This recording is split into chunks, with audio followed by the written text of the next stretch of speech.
Hello there. My name is Beverly Searle and I'm a mental health consultant.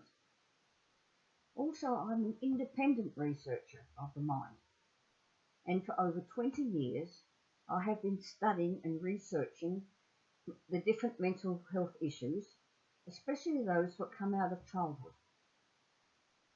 As a former survivor of childhood adversity, I understand the frustrations of trying to find the right help.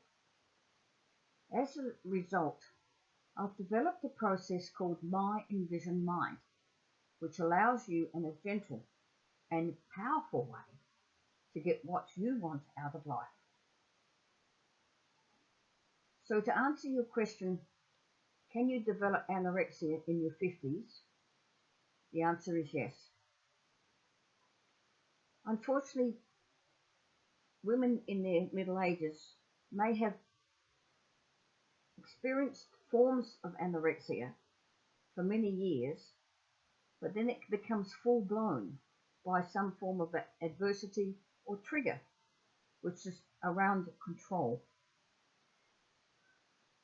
So to help you to overcome this disorder, I have created a wellness kit specifically for anorexia.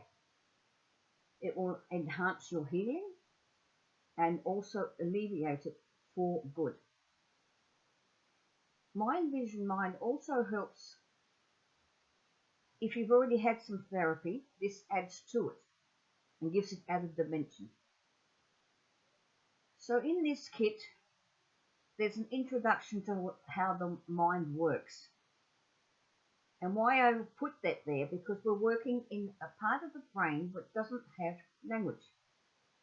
Now that seems strange, but the part where we're working is where the emotions are kept, our trauma, our adversity is kept, and it only records in pictures. So that's why perhaps you've done lots of therapy, but things haven't changed because you've talked it. It doesn't change the pictures, and that's what my work does. So that as soon as you get started, you start feeling calmer and you're on your road to wellness. Now you get email support, kits, ebooks, and understanding of how the mind-body connection works. If you have any difficulties, there's a consultant on hand to answer any emails about misunderstandings, are you doing it right, etc., etc. Bye for now.